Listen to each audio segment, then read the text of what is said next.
My name is Hannah Carter. I am 30 years old and a single mother to a little girl who is only 5. And on one unforgettable Thanksgiving night, my father stood up at the head of the table glass, raised and called me something that still echoes in my chest. He called me the family disgrace. Then, with every relative watching, he ordered me and my daughter to get out of his house. It happened so suddenly that the room seemed to freeze. Forks hovered in midair. My brother lowered his glass without drinking. My sister pressed her lips together in the shape of a smug smile. My daughter Emma clung to my sleeve, her wide blue eyes full of confusion. She did not understand why her grandfather's voice had turned into thunder aimed at us. The worst part was not the insult. The worst part was that he said it in front of everyone, and no one, not my mother, not my brother, not my sister, stepped in to stop him. They sat in silence while Emma's small shoulders trembled beside me. For years I had endured cold remarks, condescending questions, and the invisible wall that separated me from the rest of the Carter family. But nothing prepared me for that moment. Nothing prepared me for hearing my father, Richard Carter, spit the words that confirmed what I had always suspected, that to him, my daughter and I were nothing more than stains on the family name. I looked at Emma, her face crumpling, her lips forming a question she was too afraid to say out loud. And something inside me hardened. I rose from my chair slowly. My knees were steady, though my heart pounded like a war drum. Every eye in the room followed me. My father leaned forward, expecting me to protest, to beg for forgiveness to prove his judgment correct. Instead, I placed my napkin neatly on the table and said only one word, "Fine." It was the calmest word I had ever spoken in my life. But behind it was a lifetime of wounds, and in that instant, it carried the weight of finality. I guided Emma from her chair, wrapped her coat around her, and led her toward the door. She kept glancing back at the table, whispering that she still wanted a slice of her grandmother's apple pie. My throat burned, but I kept walking. I refused to let her see me break in front of people who had already decided we were unworthy. The door slammed behind us, shutting out the warmth of the dining room, the smell of turkey, and the sound of laughter that would resume the moment we were gone. Outside, the November wind cut into us like knives. I pulled Emma close and whispered, "We are going home." But home did not feel like home anymore. Because the truth is, I had been carrying a secret for years, one that none of them knew. A secret that would flip their perfect world upside down. Before I reveal it, let me pause here and ask you something.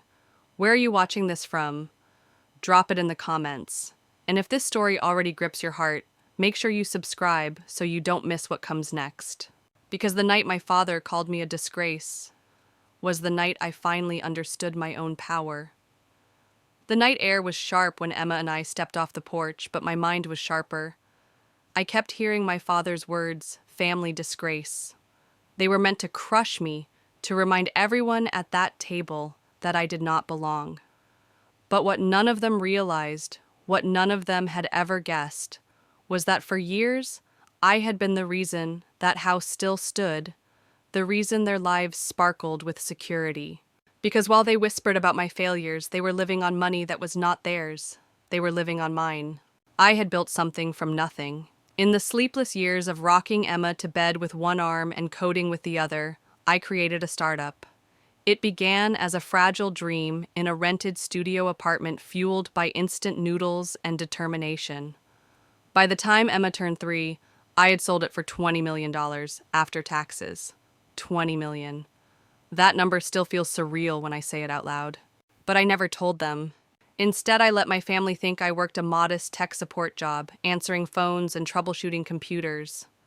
I played the part of the struggling single mother because I wanted them to accept Emma and me for who we were not for the size of my bank account. I believed if they didn't know about the money, then any kindness they showed us would be genuine. That belief kept me quiet. Yet silence has a cost. When my father's investments collapsed during the recession, I created a shell company that paid their mortgage month after month, saving the family home from foreclosure. When my brother's ventures failed one after another, it was my anonymous angel investors who kept him afloat. When my sister wanted to send her children to an elite private school, the scholarships they received came from my foundation. They celebrated themselves, toasted each other's achievements. But the truth was that every glass of champagne was poured on the back of my sacrifice. Still, I never said a word. I convinced myself it was noble, that I was preserving peace, that Emma deserved grandparents, cousins, and holiday traditions, even if it meant I stayed in the shadows. But sitting in my car that Thanksgiving night, Emma's cheeks streaked with tears, the lie tasted like poison. I had protected them for so long that they had come to believe their own myth, that I was the failure and they were the successes. They had no idea their comfort came from the very person they mocked. And in that bitter silence, another thought surfaced. Maybe I had enabled this cruelty. By hiding my power, by shielding them from consequences, I had allowed them to keep despising me without ever facing the truth. Emma's voice broke my thoughts. "Mommy, why does Grandpa hate us?" I turned to her, brushed back her curls, and forced a steady smile. "He doesn't understand us, sweetheart, but that's not our problem anymore." Inside, though, I made a vow. This secret, this fortune they had leaned on, would not remain hidden much longer. They thought they had humiliated me, but they had only handed me clarity. I gripped the steering wheel, my decision hardening. They had called me Disgrace, but the truth was far stranger. The disgrace was theirs, living lives of luxury, on money they never earned, never acknowledging the hand that fed them. I whispered to myself, enough. And here's where I want to pause and bring you in. If you were in my shoes, would you have kept supporting them, or would you have cut them off the moment they called you a disgrace? Tell me in the comments, I want to hear your take. Because that night, for the first time, I realized the secret I had guarded so fiercely was about to become my greatest weapon. The $20 million was not just money, it was freedom, and freedom meant choice. Choice to stop pretending, choice to stop rescuing, choice to let the truth crash into their perfect little world. That was the promise I made to myself in the dark driveway of my father's house. They would learn exactly who the disgrace was. And it wasn't me. Growing up in the Carter household was like living on a stage where every move had to be rehearsed, polished, and presented to the world. My parents valued appearances above all else. The house itself was a reflection of that obsession. White columns, manicured lawns, every piece of silver polished until it gleamed. Guests were frequent. Business associates, garden club ladies, and neighbors often walked through our front doors, greeted with the illusion of a perfect family. But behind that illusion was a system built on hierarchy. My father, Richard, was the executive who measured worth in dollar signs and status. My mother, Eleanor, was the immaculate wife who reminded me daily that my posture, my clothes, even the way I smiled, would either uphold or damage the family name.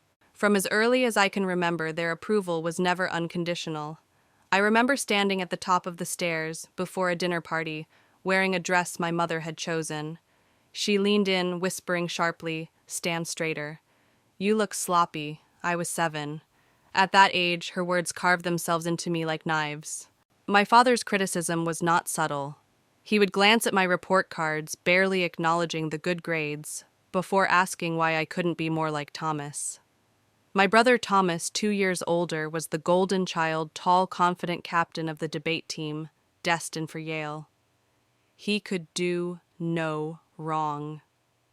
Every accomplishment of his was celebrated, framed, and repeated to every guest who crossed our threshold. Then there was Jennifer, my sister, 4 years older, the social butterfly. She floated through high school and college, always admired, always praised. When she married her college sweetheart and produced 2 picture-perfect children, she became the crown jewel of the family legacy. And me, I was the odd one, the girl who preferred books and computers to cocktail dresses and cotillions. While Thomas was giving speeches and Jennifer was attending galas, I was in my room coding websites for fun, dreaming of building something that mattered. To my parents, my interests were embarrassing hobbies. To me, they were oxygen. Still, their disappointment was relentless. Every family dinner became a tribunal. If I dressed differently, they called it sloppy. If I spoke up, they called it disrespect. If I retreated, they called it sulking. There was no version of me that fit the mold they demanded. I remember one Christmas when I was 16. Thomas received a leather briefcase embossed with his initials, a symbol of the lawyer or banker he was destined to become. Jennifer unwrapped diamond earrings praised for her beauty and charm. My gift, a self-help book titled How to Win Friends and Influence People. The message was loud and clear. There was something wrong with me that needed fixing. The golden child, the social butterfly, and me, the perpetual disappointment. Even as I pursued my own path, excelling quietly in academics, winning small scholarships, my victories were met with silence. If Thomas brought home a trophy, it was displayed on the mantel. If Jennifer was praised at a social event, my parents retold it for months. My achievements vanished into thin air. The irony was brutal. The very qualities they dismissed, my independence, my curiosity, my love for technology, would one day make me successful. But in those years, it felt like isolation. It felt like being erased. And yet even then I dreamed. I dreamed of a life outside their hierarchy. A life where I could define my worth without needing their approval. Sometimes I wonder if that childhood of constant dismissal is what gave me the strength to endure what came later. The sharpness of their judgment became the steel in my spine. But at the time, all I felt was the sting of never being enough. And I have to ask you, have you ever been the scapegoat in your family? The one who never seemed to measure up no matter what you did? If you have, leave a comment because your voice deserves to be heard. That childhood, those endless comparisons, the constant reminder that I was somehow less laid the groundwork for the battle that would come in adulthood. When my world shifted, when I found myself pregnant and alone, my parents' years of judgment prepared them to deliver their harshest verdict yet. And it was that verdict that would change everything. I was in my senior year of college when my life spun off its polished tracks. Until then, I had played along just enough to keep the peace, studying hard, keeping my head down, avoiding the spotlight that always shone brighter on my siblings. But then came Jack. I met him in a business ethics class. He had that easy charm, the kind of smile that made you believe he saw only you in a crowded room. For the first time, I felt noticed, not as Richard Carter's disappointing daughter, not as Thomas's awkward little sister, but as me. I let myself believe I was finally enough. 6 months into our relationship, I found out I was pregnant. I can still remember the moment the test turned positive, the way my breath caught in my chest. My hands shook as I dialed Jack's number, expecting fear, yes, but also partnership. Instead, he vanished. He blocked my calls, dropped out of our shared classes, and within days, it was as if he had never existed. The man who had made me feel seen had erased me completely. The hardest call of my life came next. I phoned my parents. On the other end of the line, silence stretched so long I counted the seconds. 27. I remember each one like a drum beat against my ribs. When my father finally spoke, his voice was sharp enough to cut glass. "You've always been determined to embarrass this family," he said. "Come home. We'll figure out how to fix this situation." I knew what he meant by fix. Fix meant abortion. Fix meant adoption. Fix meant erasing the choice I had already made in my heart. I told them I was keeping my baby, that I would raise this child even if I had to do it alone. That was the moment the punishment began. At family gatherings, silence wrapped around me like chains. My mother whispered to her friends that I was taking time off school for health reasons. My father introduced me with the kind of smile that didn't touch his eyes, quickly pivoting the conversation back to Thomas's debate, wins, or Jennifer's latest charity event. Every look, every word was a reminder that I had broken their script for the perfect Carter family. But here's the truth, Emma was never a mistake. She was my saving grace. Those early days were brutal. I rented a tiny studio apartment with peeling paint and a bed that doubled as my couch. I nursed Emma while finishing online classes, typing essays at 3 a.m, surviving on cheap takeout and coffee that tasted like ash. Some nights, I wept quietly, exhaustion crushing me. But in those tears, a stubborn flame burned. I would not let my daughter grow up believing she was a burden. My family offered scraps of help and occasional babysitting favor, but they came wrapped in lectures about my poor life choices. My mother once sighed while holding Emma, saying, "Such a sweet baby. Shame her mother isn't ready for responsibility." I bit my tongue so hard I tasted blood. What they didn't know was that in those endless nights I was building something. Every time Emma slept, I opened my laptop and coded. The idea that had been brewing since sophomore year began to take shape. Line by line, the foundation of my startup grew. They thought I was wasting my future. In truth, I was investing in it. Still, those years left scars. There is something shattering about hearing your parents imply that your child should not exist. There is something unforgettable about realizing their love has conditions and you have just failed to meet them. Looking back, I can see how their rejection carved a new path for me. Their disdain became my determination. Their silence became my motivation. But at the time, I was simply surviving one assignment, one diaper, one breath at a time. And let me ask you, what would you have done? Would you have bowed to family pressure, or would you have chosen to stand alone for the life of your child? Tell me in the comments, because choices like these define who we are.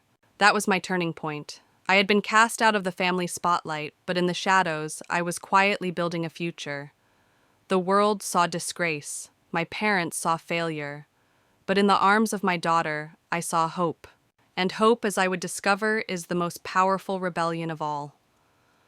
The first years of Emma's life were a blur of exhaustion and determination. I was 22, barely out of college, with no partner, little money, and parents who looked at me as if I had single-handedly ruined their reputation. Yet every morning, when Emma's tiny fingers wrapped around mine, I knew why I had to keep going.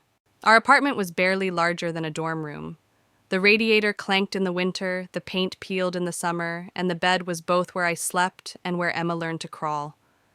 I balanced bottles on one side of the desk and my laptop on the other. My life became a constant rhythm feed. Emma rock her to sleep. Open the laptop and code until my eyes blurred. I finished my degree online. Professors never knew that behind the glowing screen was a young woman with a baby asleep on her chest, typing essays with one free hand. Every assignment completed felt like a battle won, not against coursework, but against the belief that I had already failed. The money was always tight. I picked up freelance coding jobs, fixing bugs for small businesses, or building websites for local shops. It wasn't glamorous, but it kept the lights on and formula in the cupboard. There were nights when I chose to skip meals so Emma never had to. I can still remember heating a can of soup, dividing it into 2 bowls, and pretending I wasn't hungry so she would eat every bite. And yet, hidden inside those struggles, something remarkable was happening. The idea I had sketched out in college, the one everyone thought was a silly side project, started to take shape. I coded when Emma napped. I tested features at midnight. I joined online forums, pitched ideas, and slowly pieced together the skeleton of a product. I called it Stratasoft. At the time, it was just lines of code and sleepless ambition, but it was mine. Meanwhile, my family offered only fragments of support. My mother would occasionally babysit, but her help came laced with judgment. If you had listened to us, none of this would be necessary, she'd sigh while straightening her pearl necklace. My father avoided conversations altogether, as though ignoring me would erase the evidence of my mistake. Thomas and Jennifer never missed a chance to flaunt their progress, new jobs, promotions, picture-perfect children while slipping in comments about how hard it must be for me. What they didn't realize was that every backhanded remark fueled me. Each dismissal became gasoline on the fire.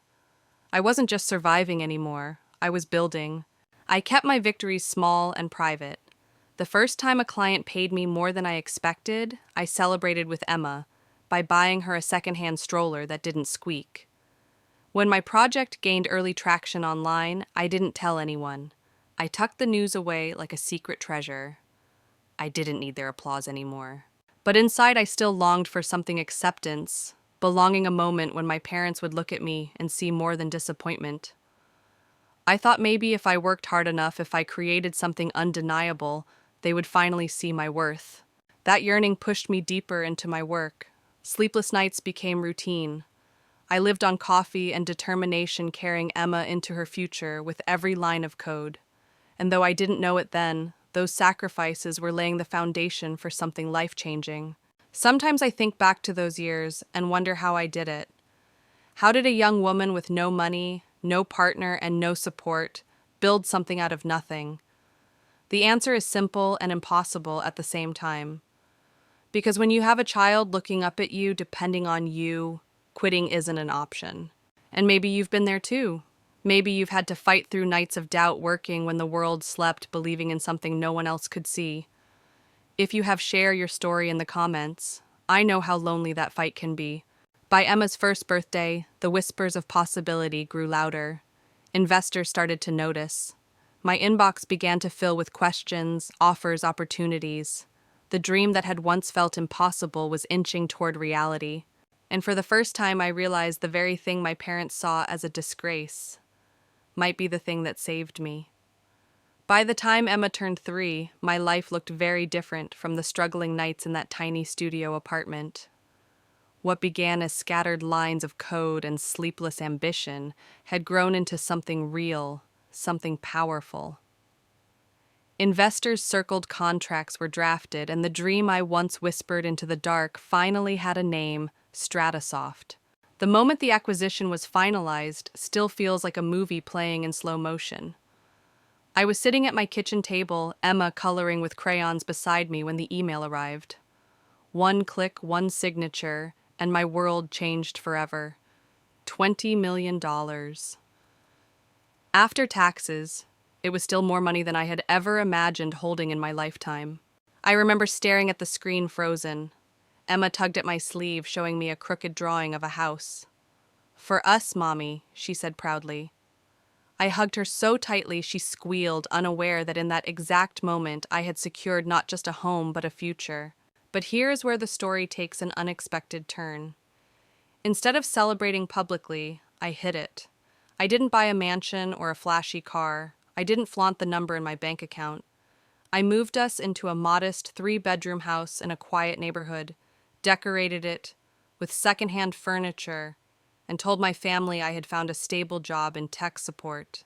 Why? Because deep down, I still wanted their approval.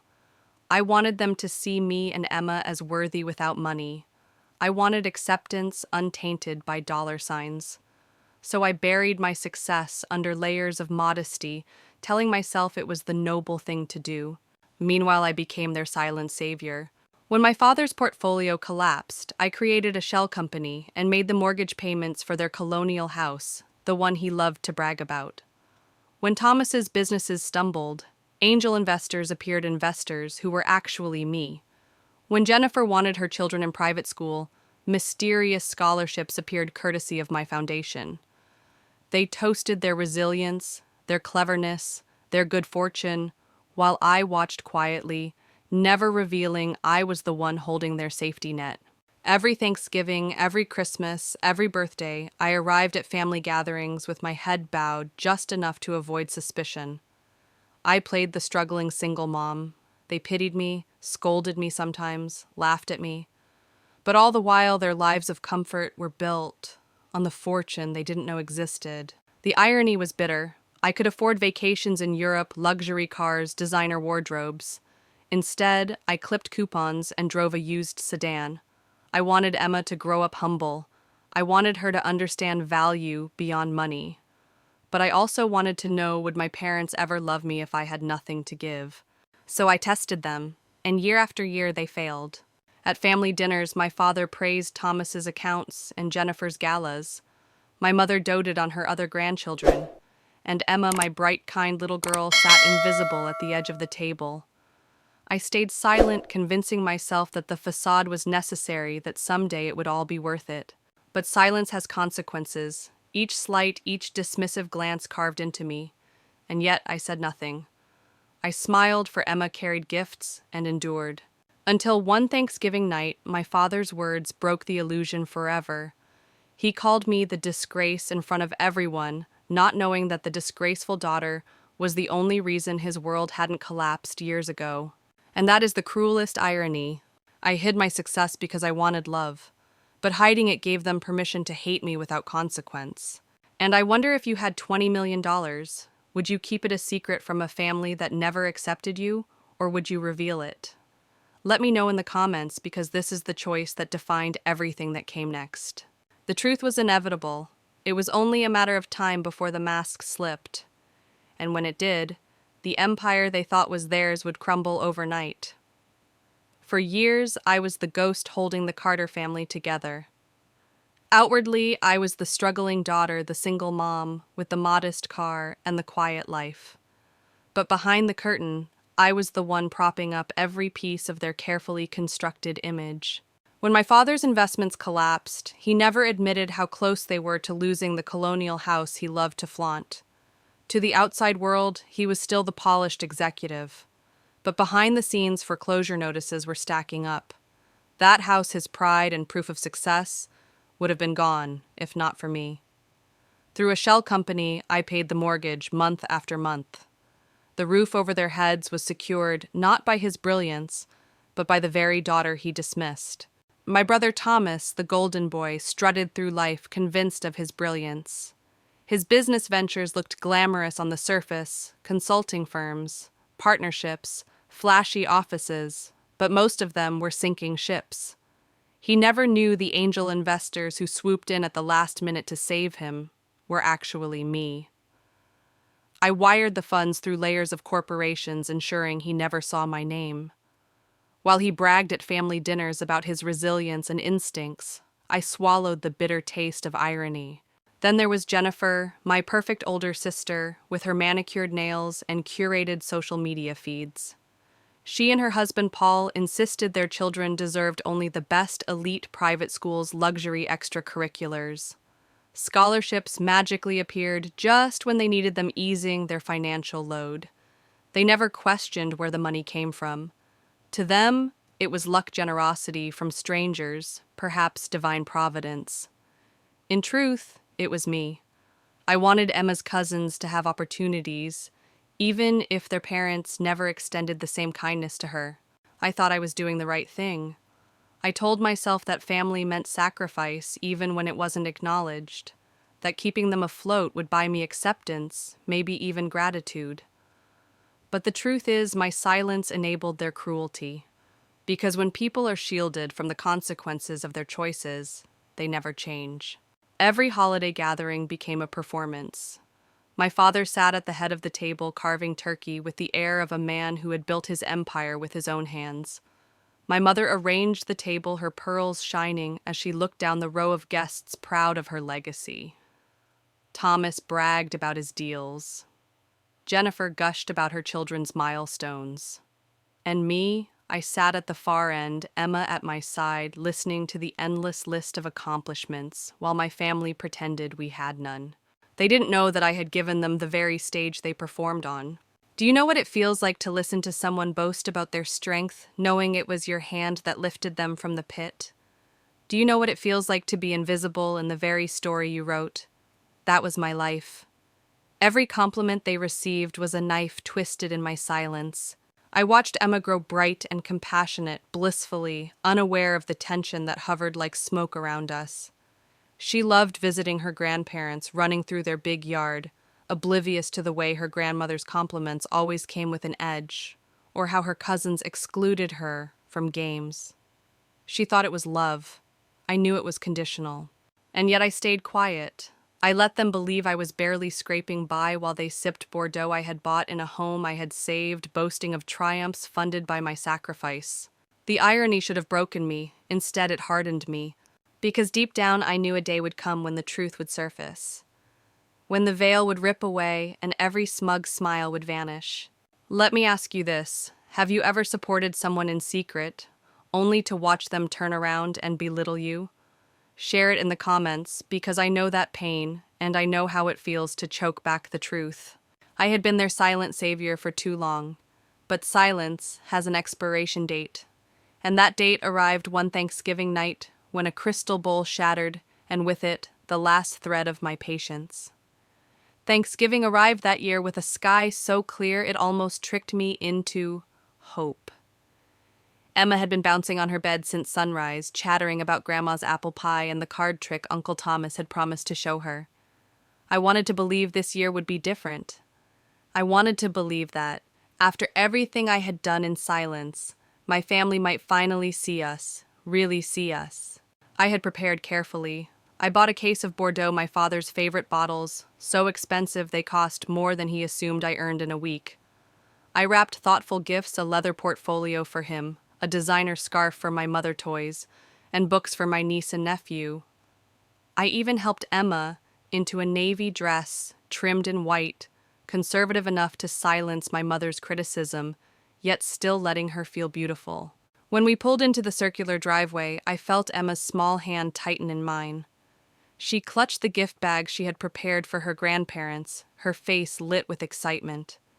I balanced the wine and presents, took a steadying breath, and rang the bell. Jennifer answered, perfect as ever. Her eyes swept over me like a scanner measuring, calculating, before she smiled too sweetly at Emma. The children are in the playroom, she said. Try not to mess up your dress before dinner. Then she turned back to me, her voice sharp again. You're early. Inside, nothing had changed. My mother fussed over crystal bowls and table settings, her voice clipped as she gave orders. My father's laugh rumbled from the study as he watched football with Thomas and Jennifer's husband. Emma wandered shyly into the playroom only to find her cousins, already huddled over a video game, ignoring her. I watched her hover near them, holding her book like a shield, before settling in the corner by herself. That was the first sting of the evening, but it would not be the last. When the bell rang summoning us to dinner, the hierarchy of the family was laid out in polished silver. My father at the head, my mother opposite Thomas, and Jennifer in the middle seats of honor. Emma and I were placed at the farthest end, so distant it felt like exile. No booster seat for Emma, though one sat unused in the corner. No acknowledgement of her excitement. My father rose to carve the turkey, his voice booming as he toasted each family member's accomplishments. Thomas's new account, Jennifer's charity gala, Paul's promotion, even the children's soccer teams and citizenship awards. Then silence. He skipped us entirely. Emma tugged my sleeve, whispering, "What about us, Mommy?" Her innocent question hung in the air, heavy as stone. My father forced a tight smile. Well, I suppose we can acknowledge Samantha's persistence at her current position. Consistency has its merits. I swallowed. The sting smiled for Emma's sake and whispered, "Thank you, Dad." Emma and I have had a good year, but the exclusions never stopped. Every story I tried to share was cut short. When I mentioned Emma's art prize at school, Jennifer quickly pulled out Zoe's artwork from her phone, showing it around the table. When I tried to bring up a book I had loved, Thomas interrupted with a financial article that had quoted him. Plates of turkey passed around, the best portions never reached Emma or me. It was as if we were shadows at our own table. Emma, ever brave, tried again. She sat up straight and said proudly, "I got a blue ribbon for my painting. It's going to be in the winter art show." For a heartbeat silence. Then my mother said coolly, "That's nice, dear. Jennifer, tell me more about your nursery plans." Emma's face fell. I felt something inside me break. My daughter's pride had been dismissed like a crumb brushed off the tablecloth. I leaned down and whispered to her, "I am so proud of you." She nodded, but her smile didn't return. And in that moment, I realized I had spent years carrying the weight of this family funding, their comfort hiding my success, hoping for crumbs of acceptance. But what I received year after year was scorn. The storm had been building quietly for years. That Thanksgiving night, it was about to erupt. And let me ask you, have you ever walked into a family gathering with hope in your chest, only to feel invisible before the meal was even served? If you have, share your story in the comments, because I know that ache too well. I thought I could endure it for Emma's sake, but one fragile crystal bowl was about to shatter, and with it, every illusion I had clung to. The first crack in the evening came not from words but from glass. It happened so fast I almost didn't believe it. Emma had just reached for a cookie, her little fingers hesitant, when Aiden's elbow knocked into a crystal bowl perched too close to the edge of the table. Time slowed. The bowl teetered, then crashed to the floor, shattering into 100 glittering pieces. Emma froze. Her chair scraped back slightly as she jerked away from the flying shards. My heart clenched. I had seen exactly what happened. But before I could speak, Jennifer gasped, "Emma." Her voice was sharp, accusatory. "Look what you've done." Emma's eyes filled instantly with tears. "It wasn't me," she whispered, her voice trembling. Aiden bumped it. "Don't blame my son for your clumsiness," Jennifer snapped, pulling Aiden protectively against her. My daughter shrank into her chair, shoulders curling as if she could make herself invisible. I opened my mouth to defend her, but my father's voice cut through the room like a blade. That was your grandmother's crystal, Samantha, a family heirloom. And this is exactly why we can't have nice things around your child. Dad, I said, keeping my tone calm but firm. Emma didn't do this. I saw what happened. But he didn't hear me. His face flushed red, his jaw tight with disdain. Careless, just like you. Always quick to blame others for your mistakes. Emma's tears spilled over. She pressed her palms against her eyes, whispering, "I'm sorry, Grandpa. I didn't mean to." My mother sighed as if Emma's apology was an inconvenience. Intentions don't fix broken heirlooms, do they? Something inside me cracked. For years I had endured their barbs, their dismissals, their whispered criticisms. But watching my daughter take blame for something she hadn't done, watching her tiny body fold under the weight of their cruelty, snapped the last thread of my patience. I stood my chair, scraping loudly against the polished floor. "Enough," I said quietly. But my father wasn't finished. Fueled by scotch and righteous anger, he surged to his feet, pointing at Emma as though she were an intruder. This is what happens when children are raised in broken homes without proper values. No discipline, no respect for family traditions or property. Just like her mother, headstrong, rebellious, refusing to listen.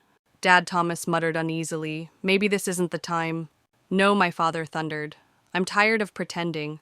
Your sister is a disgrace to this family, always has been, and now she's raising her daughter to be just as careless." Every word struck like a lash, but I forced myself to remain calm. Emma clung to my sleeve, silent tears streaking her cheeks. I wrapped my arm around her shoulders, pulling her close. "Emma is not a mistake," I said, my voice steady, "and neither am I. 30 years old, my father sneered, no husband, no real career, drowning in debt, living in a shabby little house you can't afford. Do you know what my colleagues say? They ask about Thomas's firm, about Jennifer's charity galas, and then they remember you, the single mother, the family embarrassment." The room was silent except for his ragged breathing. Even Jennifer's smug expression faltered. My mother sat pale and rigid at the far end of the table. Finally, my father slammed his hand against the table so hard the silverware rattled. Get out of my house, you ungrateful piece of trash, and take your ill-mannered child with you, the family disgrace." For a moment the world tilted, then everything grew sharp clear. I looked around at their faces, my mother's silence, Thomas's discomfort, Jennifer's satisfaction. They would not defend me, they never had. So I chose myself. I knelt beside Emma, brushing her hair from her tear-streaked face. "Get your coat, sweetheart," I whispered. "We're going home." She looked at me with confusion and heartbreak. "But, Mommy," she said softly, "what about Grandma's pie?" My throat burned, but I forced a smile. "There will be other pies, my love." Together we walked toward the door. My father's voice chased us down the hall. "That's right. Run away. That's all you know how to do." But for the first time, I didn't feel like I was running. For the first time, I felt like I was walking away from a prison. And here's what I want you to hold on to sometimes. The moment that breaks you is the same moment that sets you free. If you've ever faced a night where someone tried to strip you of your worth, stay with me, because what came next changed everything. The crystal bowl was broken, but the real fracture was deeper, and it was about to split the Carter family in two. The front hallway of my parents' house was colder than the November wind outside. Emma's sobs echoed against the polished walls, bouncing off the family portraits that never once included us in their perfect frames. My father's words still rang in the air, disgrace, trash, ungrateful. But something inside me had shifted. I had spent years trying to earn their acceptance. I had carried their burdens in silence, believing if I gave enough, sacrificed enough someday, I would be welcomed at that table. But the way Emma's small body trembled beside me stripped away the last of that illusion. Love that comes with conditions is not love. And approval that requires erasing yourself is not worth having. I crouched down to Emma's level. Her little hands clutched my coat sleeve. "Why does Grandpa hate us?" she whispered. I stroked her hair gently. "He doesn't hate us, sweetheart. He just doesn't understand us. But that's not our problem anymore." Behind us, my father stormed into the hall, his voice booming. "Running away, just like always. You can't face the truth. I stood my head high, my voice steady. The truth is, this dad you have never accepted Emma or me for who we are, and I am done letting you make us feel small. For the first time in years, he was speechless. His face turned red, his mouth opening and closing as if the words had abandoned him. My mother stood frozen at the dining room door, her pearl necklace trembling with every shallow breath. Thomas lingered behind her, uneasy but silent. Jennifer smirked faintly, though even her eyes flickered with unease. I helped Emma into her coat, buttoning it carefully, refusing to let my shaking hands betray me. I picked up my purse and keys with deliberate calm. "We're leaving," I said. "You'll regret this," my father barked. "Family is all you have." I turned at the door, meeting his eyes. Family doesn't make you beg for love. Family doesn't teach your child she's worthless. We deserve better than this. For a heartbeat, silence pressed in heavy as stone. Then I opened the door, and the night swallowed us whole. The cold air hit my face, but it felt cleaner than the suffocating air inside. Emma tucked herself against me, her tears soaking into my sweater. I kissed the top of her head and whispered, "We're free now." As I buckled her into the car, my mind was already racing. For years, I had hidden behind a mask of modesty, funding their lives in secret. I thought silence was protection, but silence had chained me. That night, those chains shattered. I slid behind the wheel, started the engine, and drove us away from the glowing windows of the house I had saved from foreclosure countless times. Emma sniffled softly in the back seat. "Mommy, what about Grandma's pie?" "There will be other pies," I said again, my voice breaking and healing at once. "Better pies. Pies we'll share with people who love us the way we are." The road stretched out before us, black and endless, but for the first time it felt like possibility instead of exile. My father thought he had cast me out, but in truth he had given me the greatest gift: clarity. I realized then that my worth had never been tied to their approval.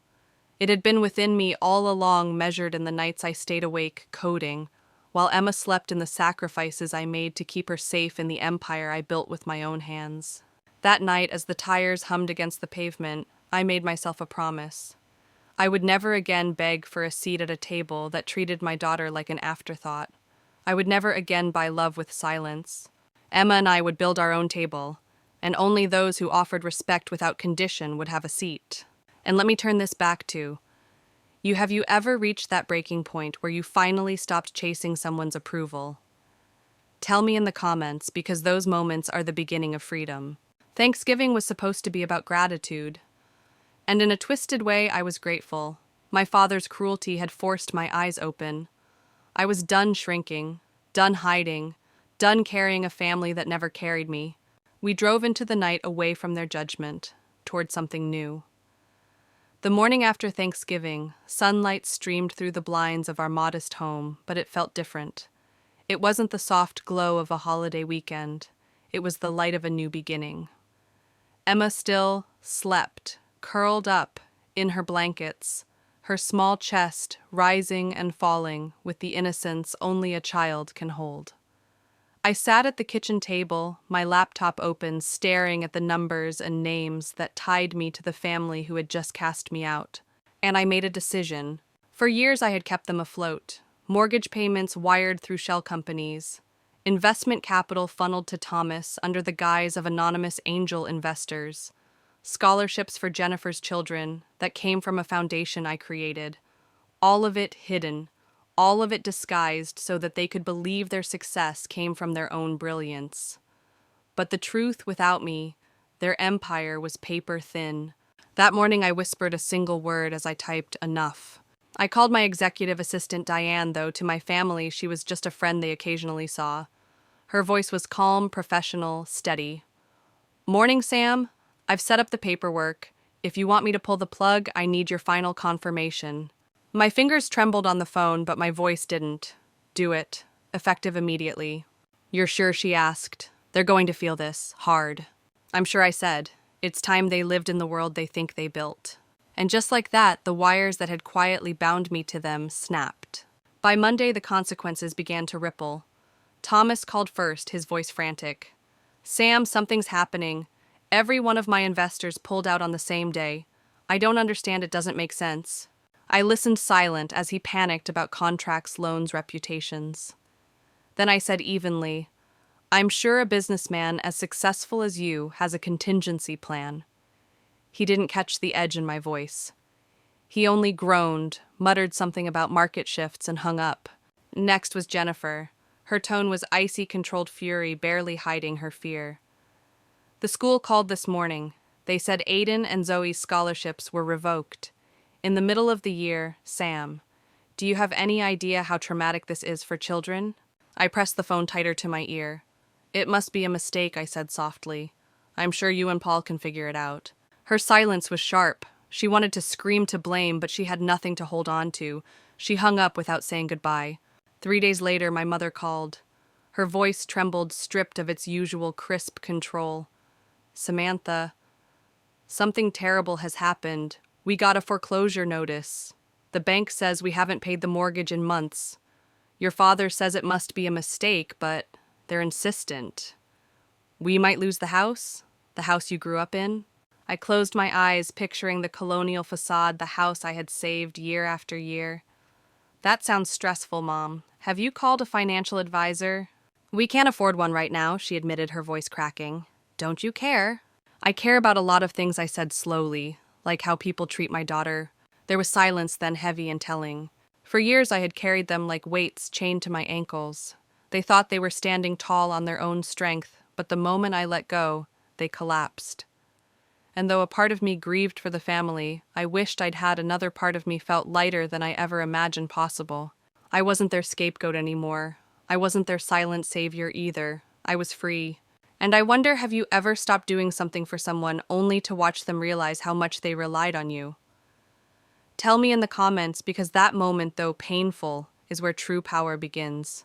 As Emma played quietly on the floor that afternoon, humming to herself, I looked at her and knew I had done the right thing. The Carters would face the storm of reality, and I would finally stop shielding them from the consequences of their own cruelty.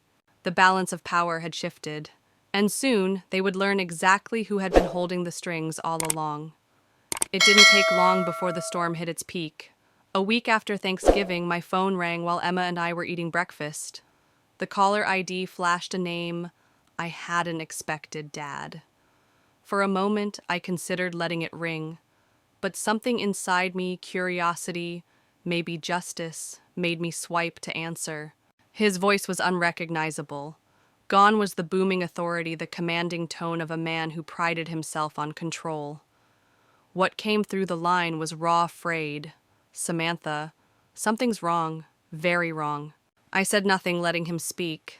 The bank says we haven't been making mortgage payments, but the statements showed them paid. Thomas's investors are gone, all of them. Jennifer says the tuition bills for her kids came due all at once. It's like someone is destroying this family. I looked at Emma, who was busy spreading jam on her toast, her little legs swinging from the chair. My lips curved in a faint smile. That does sound serious, Dad. Do you know anything about this? His voice cracked between desperation and suspicion. I took a breath. This was the moment. The moment I had withheld for years, the truth I had buried under layers of secrecy and sacrifice. Dad, where do you think the money has been coming from all these years? Silence. Then what are you talking about? After your investments collapsed, after Thomas's businesses failed, after Jennifer and Paul started living far beyond their means, where do you think the money came from? The mortgage payments, the mysterious investors, the scholarships. You don't know anything about our finances, he snapped, though there was no conviction in his voice. I leaned back in my chair, my voice steady. I know everything, because I was the one paying. I created Andrew's Heritage Holdings, the shell company that kept your house from foreclosure. I was the angel investor who rescued Thomas time and time again. I funded the scholarships for Jennifer's children. Every luxury you clung to was held up by me. He laughed once, bitter, shaky. That's impossible. You work in tech support. I almost pitied him then. Almost. I own Stratasoft, Dad, the company that acquired Tech Fusion 3 years ago for $20 million. I'm the CEO, the majority shareholder. Everything you thought was beneath you, everything you dismissed as failure became the foundation of your life. And you never knew. The silence that followed was suffocating. I could hear his breathing heavy and uneven, like a man who had just been told the ground beneath his feet wasn't solid after all. Finally, he whispered, Why would you hide this? Because I wanted you to love me for me. I wanted Emma to be seen as family, not as a charity case. I wanted acceptance, not transactions. But what I got was conditional love-sharp words and the constant reminder that we didn't belong. There was a pause, then a tremor in his voice. Samantha, if what you're saying is true, you need to restart those payments immediately. Your mother and I, we could lose everything. I closed my eyes, inhaled deeply, and released the words I had been holding for years. No, Dad. Actions have consequences. You called me trash. You humiliated my daughter. You kicked us out on Thanksgiving. You showed me without doubt what we mean to you. And now, I'm showing you the truth, what you actually meant to me. You meant obligation. You meant silence. That ends today. You can't do this to your family, he pleaded, the authority stripped from his voice. I'm not doing anything to you, I said firmly. I'm just no longer doing everything for you. For once my father had no words. Only the hollow sound of a man realizing his power had been an illusion, built entirely on the shoulders of the daughter he had scorned. And let me pause here. Imagine carrying a secret. This big, watching people look down on you while living on your sacrifice. Would you have revealed it, or would you have kept hiding? Tell me in the comments, because I want to know how you'd face that moment. When the call ended, I set my phone down with steady hands. Emma looked up from her toast jam smeared across her cheek. Mommy, are you okay? I smiled at her, pulling her close. I'm better than okay, sweetheart. For the first time, I'm free. And with that truth spoken, there was no turning back. Leaving Connecticut felt like shedding a heavy coat I had worn for too many winters. For years, that state represented duty judgment and secrets hidden under layers of silence. After my father's call, the one where I revealed everything I knew, there was no reason to stay. Emma and I deserved a new beginning, somewhere warm, somewhere free, somewhere that was ours. That place was Miami. I had bought the house years earlier, quietly, almost as a daydream investment. A modern glass and stone masterpiece perched on the edge of the ocean, with tall palm trees swaying like guardians and an infinity pool that seemed to spill into the horizon. For years I kept it hidden, just like I hid everything else. But now it was no longer a secret. It was our sanctuary. The day we arrived, Emma's face lit up in a way I will never forget. She darted from room to room, her blonde curls bouncing, her little hands touching everything. This is really our house, she asked in awe, standing before the wall of windows that opened to the beach. Really and truly, I told her. No more pretending. This is ours. That first week in Miami was pure healing. Mornings were spent on the sand collecting shells and building castles that the tide eventually claimed. Afternoons were for exploring cafes tucked into bright streets, new friends we met at the park, and neighbors who waved without judgment. Evenings were calm, filled with laughter and the salty ocean breeze instead of sharp words and criticism. For Emma, the change was instant. Gone was the hesitant child who shrank when spoken to. Here she laughed freely, her eyes bright as she talked about her new school, Wellington Preparatory Academy. Teachers there saw her as gifted, not deficient. They praised her artwork, displayed it in hallways, encouraged her curiosity. For the first time, she wasn't compared to anyone, she was celebrated for who she was. For me, Miami was liberation. I opened a new office for Stratasoft this time, in my own name, no longer pretending to be just a tech support worker. I hired a team, launched an initiative to bring affordable coding programs to underfunded schools, and finally began the project that had lived in my heart for years. Every step forward was a reminder I no longer owed silence to anyone. Of course, the calls from Connecticut didn't stop. They came in waves: anger, denial, bargaining. Thomas begged for investors. Jennifer demanded explanations. My mother's voice cracked when she said the word foreclosure, and my father, always the proud patriarch, was suddenly reduced to pleading. But I had drawn a line. I would not fund their lives anymore. I would not enable their cruelty. It was strange at first hearing their voices without caving. For so long I thought family meant sacrifice without acknowledgement. Now I understood family meant respect, and if respect wasn't given, boundaries were necessary. One evening, Emma and I sat on the terrace, the sun painting the ocean in pink and gold. She leaned against me, tired from a day of swimming. "Mommy," she asked softly, "are Grandma and Grandpa going to be okay?"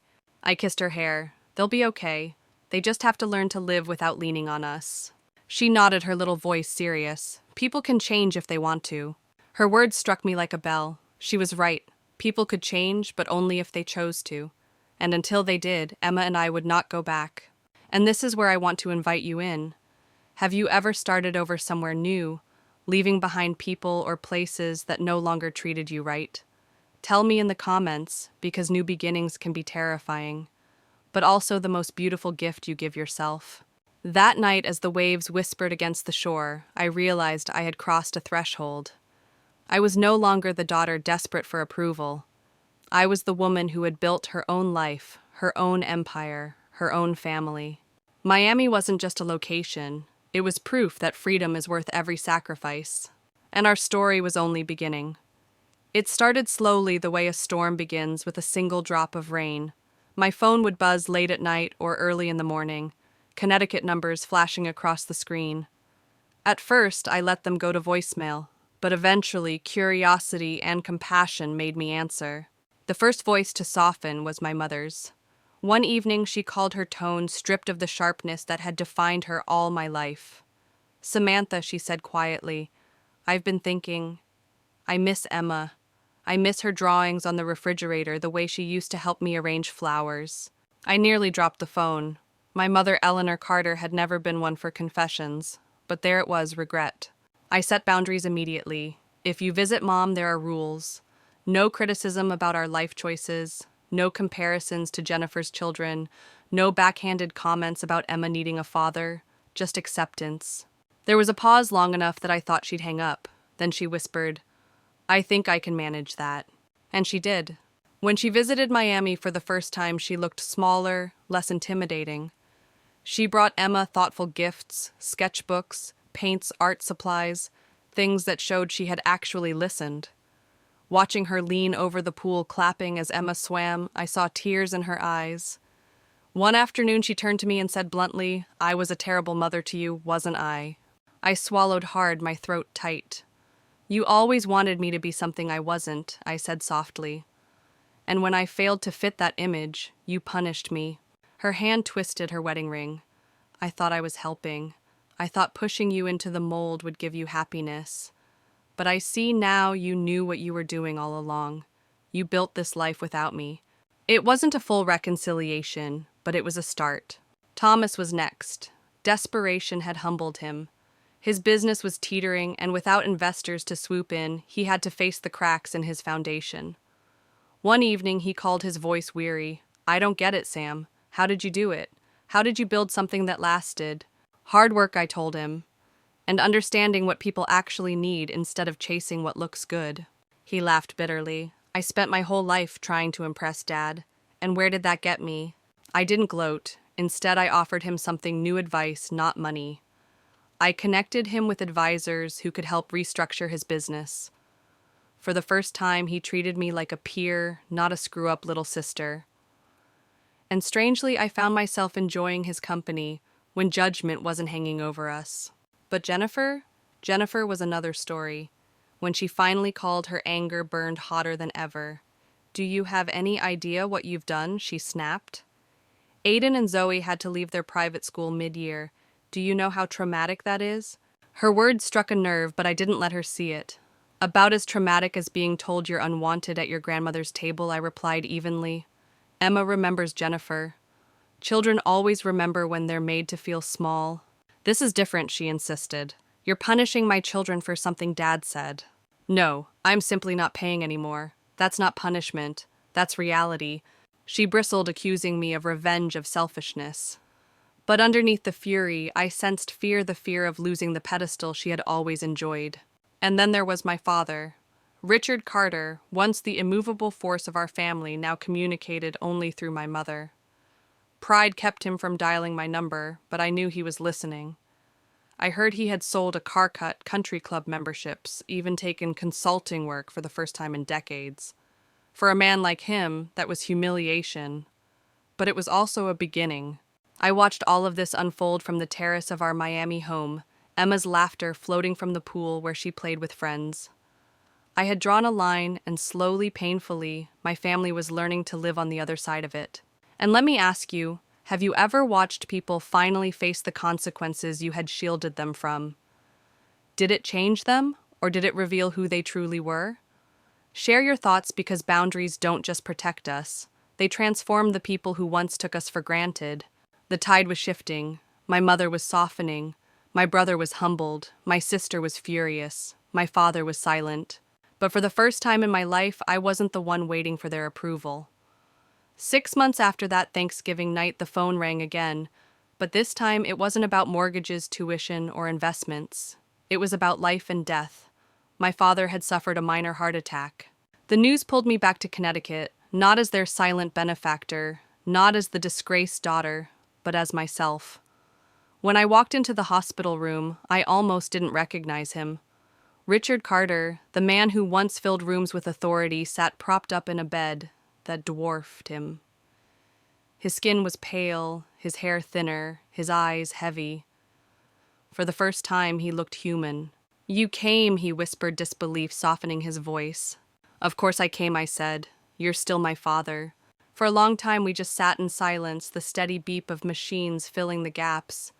Then in a voice stripped of arrogance, he said, "I've been thinking about choices, about what matters in the end. It's not the house, not the country club, none of it."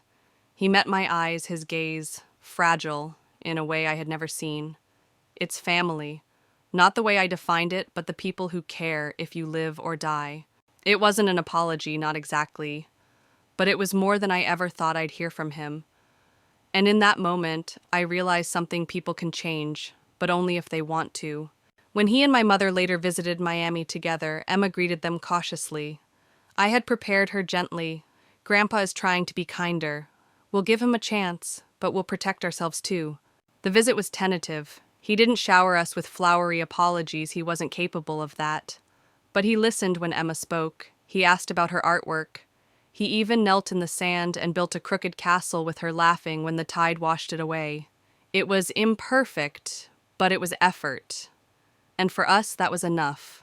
Meanwhile, my mother visited regularly, no longer as the critical matriarch, but as a woman slowly peeling away her armor.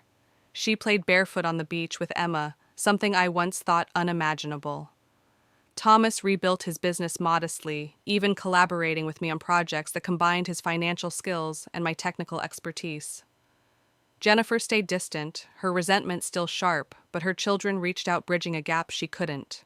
And me, I built a foundation called New Beginnings for single parents, channeling years of pain into purpose. At events, women would come up to me and whisper, I thought I was alone. I thought my family's rejection meant I had failed. I told them what I had finally learned: rejection is not failure.